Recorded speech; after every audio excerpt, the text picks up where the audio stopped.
Is it going? Yeah. Oh, Yeah. okay. All right. I'm so excited, YouTube. You guys are going to get to join our little team meeting. We started working on a website called Disc Golf Now a few weeks ago. So this was an Instagram contest that we did. We invited anybody on Instagram to just submit their site and let us just take it over. Now we've given it a month since we did the work. It only took us a few hours to get in there and just quickly change the site. And we're going to reveal now what numbers we got as the result and exactly the changes that we made, so you can do the same thing on your site. Okay, let's look at some critical stats for the site. This is Red. Red owns the site. The site is discgolfnow.com. He has 127 blog posts on it, and he's getting 40,000 page views a month. Kaboom! He isn't a current Project 24 member, but he did join Project 24. It's obviously working for him. He did the work, and he's getting a result. 40,000 page views a month. The site's 3 years old, but Red is sad because he's only making $492 per month. And we just knew there was more potential. If you're getting 40,000 page views, we should be able to make more money. Okay, so here's the reveal. After we did our work, we spent just a few hours working on the website. It was earning $492 a month before the change, and that's not including his ads revenue. We've just excluded that from all these numbers. And now, drum roll please.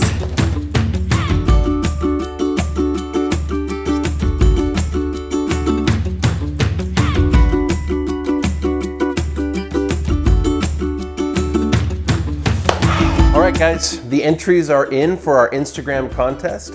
This guy, Red, has given us free reign, carte blanche to do anything we want to his website to hopefully make it better, right? Maybe. When you give me an opportunity like that, it could go better or worse. So Red's been working on this site for a little over 3 years now. We're only giving ourselves 60 minutes, so we need to split this thing up, okay? So Nathan, you got tech, theme, any of that kind of stuff. Nate, you're gonna work on recommended gear page. You're gonna improve that monetization and then hopefully get this guy going with the basic email list, right? Jim? I want a sales page. So he has an ebook there that's just barely selling at all. I think I know why. And I am going to work on traffic and monetization as well, specifically through interlinking. So I'm gonna be going through this top posts and getting people to stay around on his website and collect his products.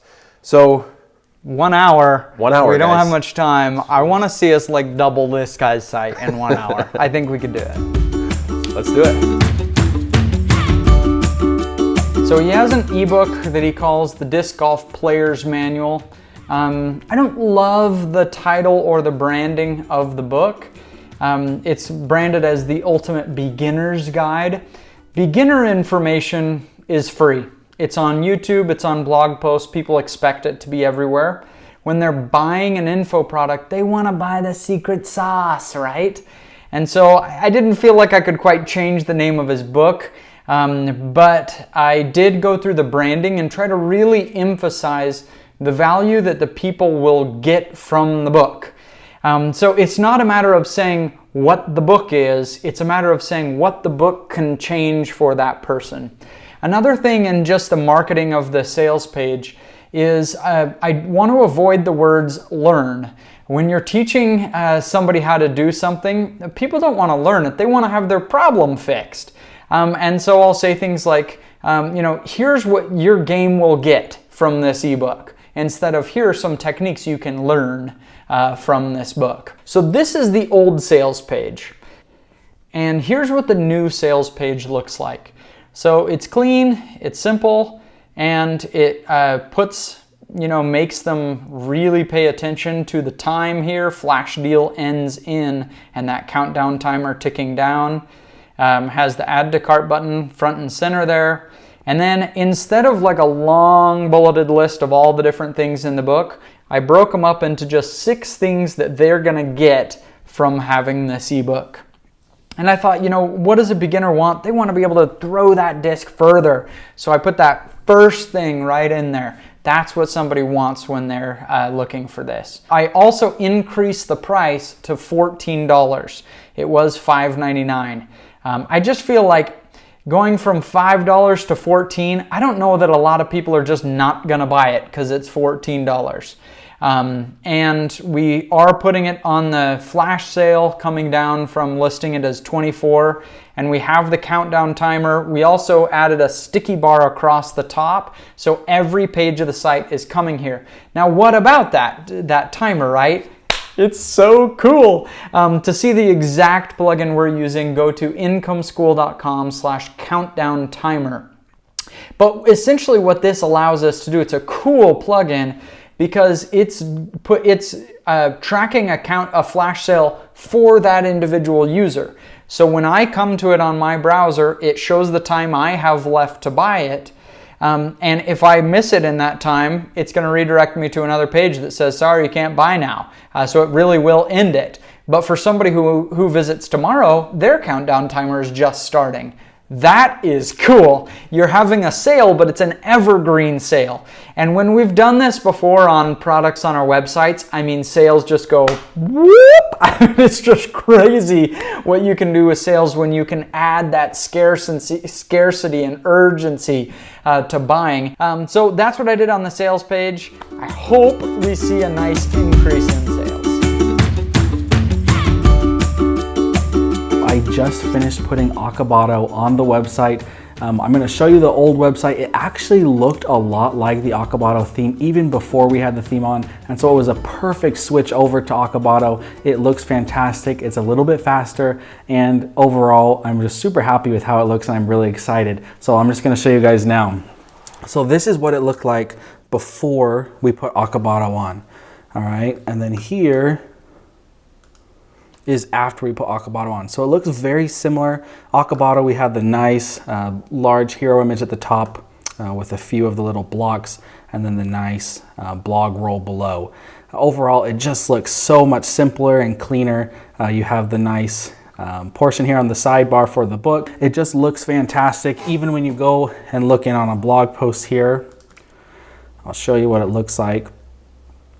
It looks very similar on the sidebar. You also have the countdown timer. The post looks fantastic. And then at the bottom here, you have a little bit of author information and then a couple related blog posts at the bottom. So overall, I think it turned out really great. The last thing that I want to show you guys is the page speed.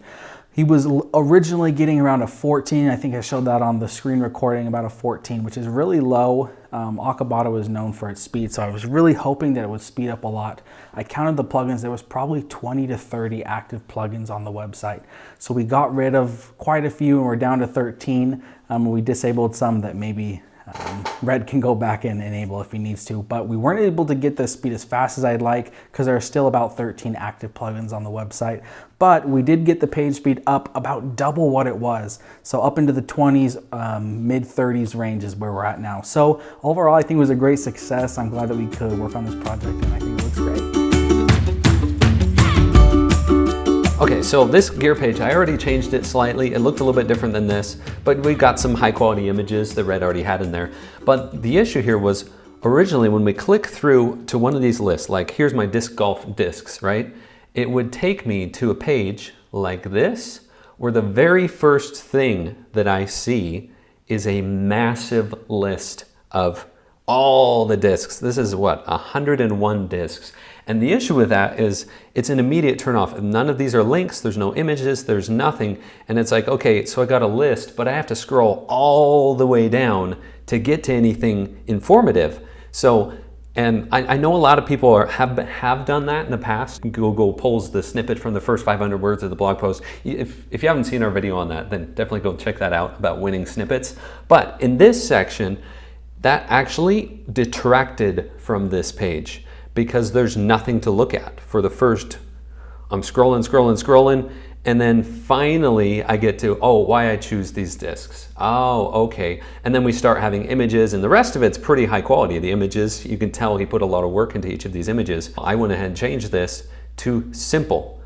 Here are the 3 discs for high level players, the 3 discs for intermediate players, and then the 3 discs for beginner players, and then a little bit of explanation on each of those. The reason for that is if you've ever looked at a recommended gear page, you want it to be simple. You want it to make sense so that you can say, I have no idea what I'm doing, but this guy, and I trust him, he recommends these 3. All right, I'm gonna get those. So the other thing we did was did the same thing for the other recommended gear, the baskets and the bags and all that stuff, just to make it very, very simplified. So it's not 27 items, it's not even 17 items, it is 3 items or 2 items, or in that case, 3 in each category. So as you're designing your recommended gear pages, make sure you think of it from an outsider's perspective, and they're a beginner. Is this going to make sense to them? Is it going to feel authentic? The other thing I did, and Red mentioned that this actually intimidated him, was creating an email list of some sort. I'm just going to create a simple email campaign. And so what I did was I just went into MailChimp, and I don't even need to show it, it's so simple. I just went into MailChimp, I drafted a few emails, basically with the intent of welcoming people and giving them a compelling reason to be an insider on this website. And as part of that, I drafted 3 emails. There's the welcome, and then, hey, if you haven't seen my recommended gear yet, go check it out. The second one was leading to this ebook that said, hey, I don't know if you knew about this ebook, but this is why I wrote it, and this is all that goes into it. Go check it out here. And then the third page being just a third email, just being another reminder of like, hey, this is how to pack your bag, and it links to an article on his website. That's a pillar type content that is really helpful for readers.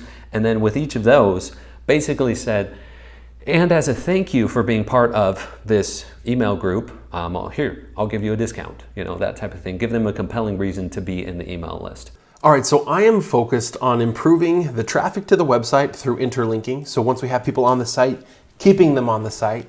But I'm also gonna focus a lot on monetization.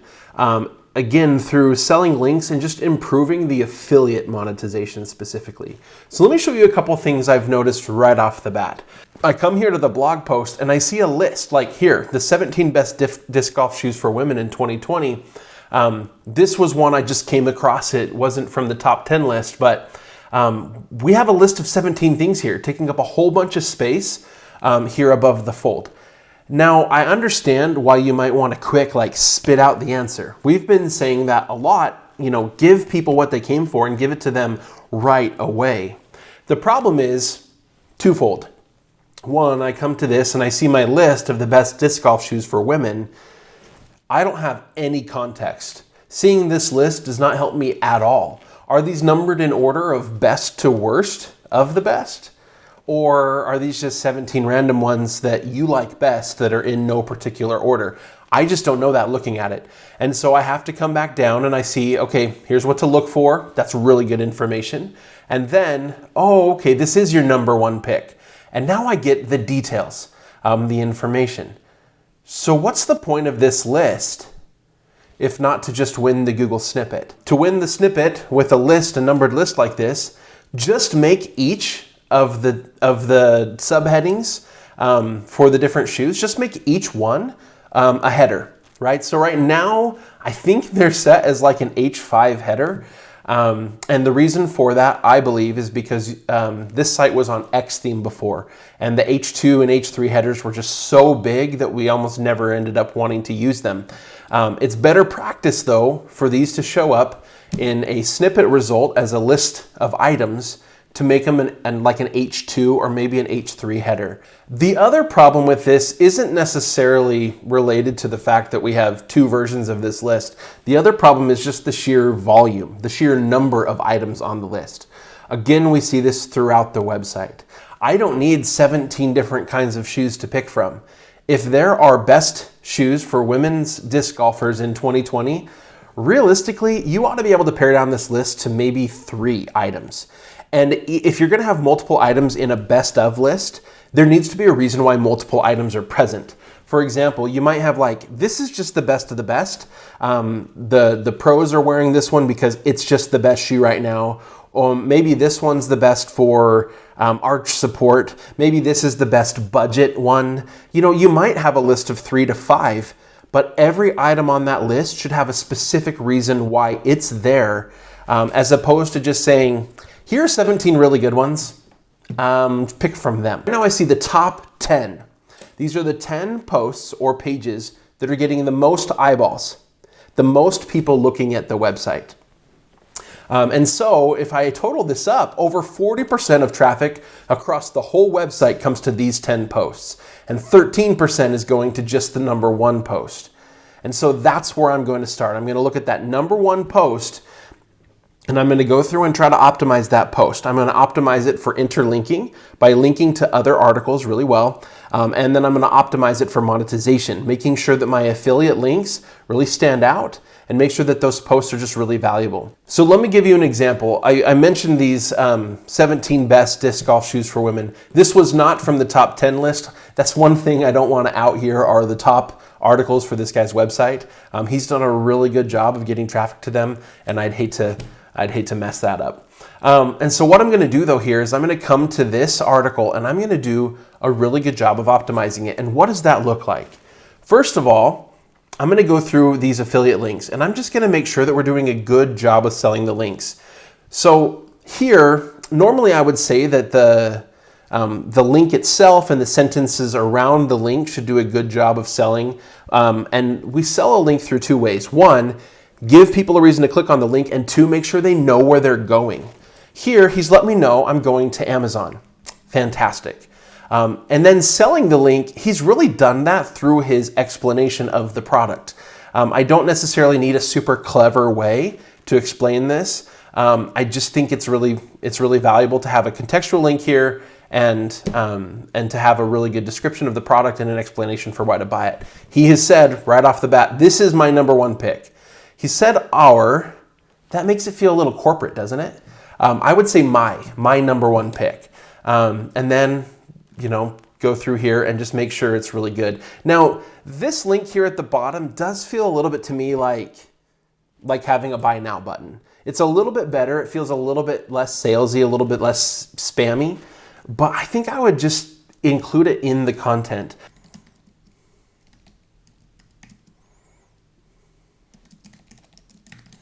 So here I wrote, instead of just get your pair on Amazon, the shoe's awesome, it's perfect for beginners and veteran players, and it's conveniently available on Amazon. You can see their current prices by clicking here. Then I can just grab the link and move it up here instead.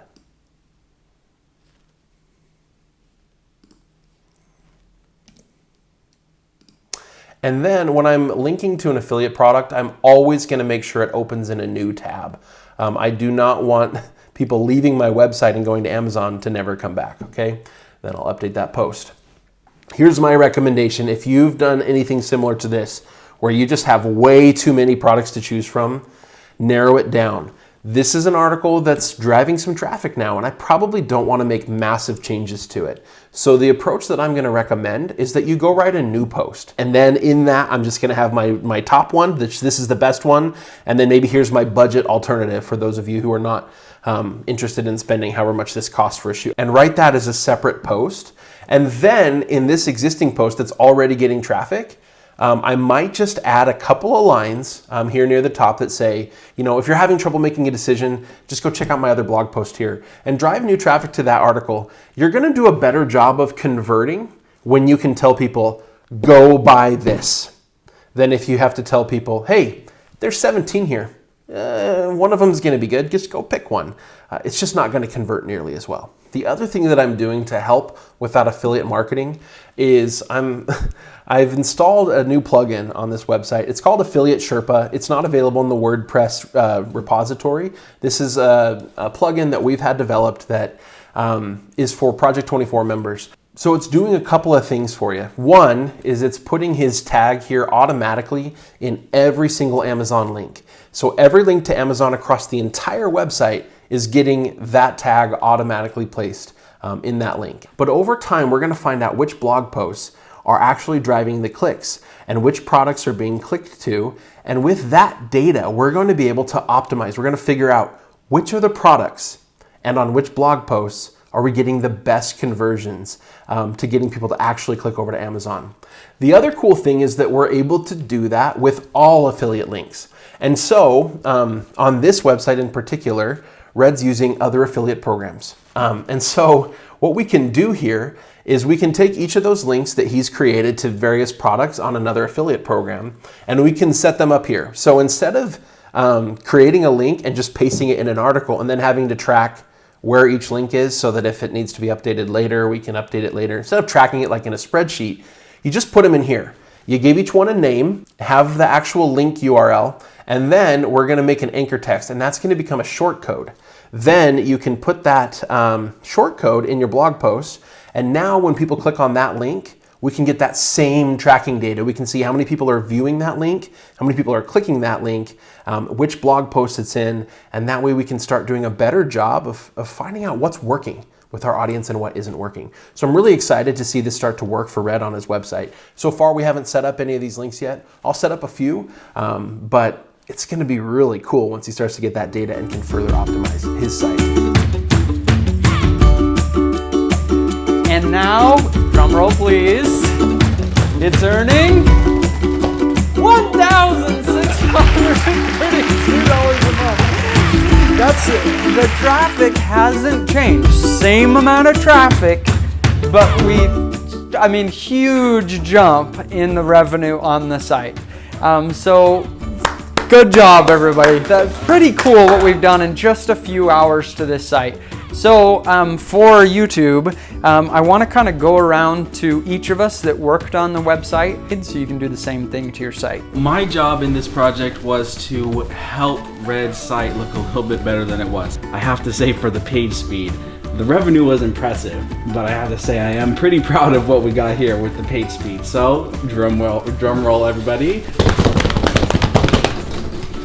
Page speed score increased by 3.5 times. Yeah. The site was pretty slow. I mean, we were talking about 14 page speed on Google Page Speed Insights, and it's up significantly from there. So overall, I would say it was a success on my part. All right, Nate and I, Nate's behind the camera. Hey guys. Nate and I actually worked on a lot of the same things. So Nate focused on the recommended gear pages, and I focused on his top blog posts. The results of that, guys, over 3 times the affiliate revenue. Who's gonna click an affiliate link on the list of 101? That's incredible. So the results from doing this to the information product, hopefully a good one. Oh, whoa, okay, ebook sales increased 60%, and so the revenue went up 408%. You sell more books at a higher price with those changes. Yeah, like you would think the price goes up but there are fewer sales. No, it's both. More sales and higher price. That's pretty darn cool. So looking at the website as a whole, and again, we're just excluding ads because they'll be the same in before and after these changes. He was getting Infinite Discs as an affiliate program, and then Amazon affiliate was bringing in the bulk of the revenue, and then the ebook was a small piece, only 10% of the revenue. Here's the pie chart of how he's making money after the changes. So the ebook moved up to 16% of the revenue, and Infinite Discs is way bigger than the Amazon affiliate program now, by changing how we're selling those links and getting a program that's going to give us a higher percentage.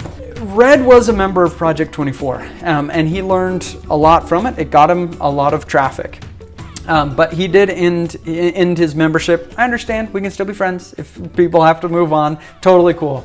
But I did want to at least make the point that all of these changes are things we've been talking about over the last year and showing to Project 24 members. We've really been having a major focus on how to improve the monetization. I think we used to kind of think it's kind of your afterthought, get your traffic and then whatever, spend an hour and monetize it.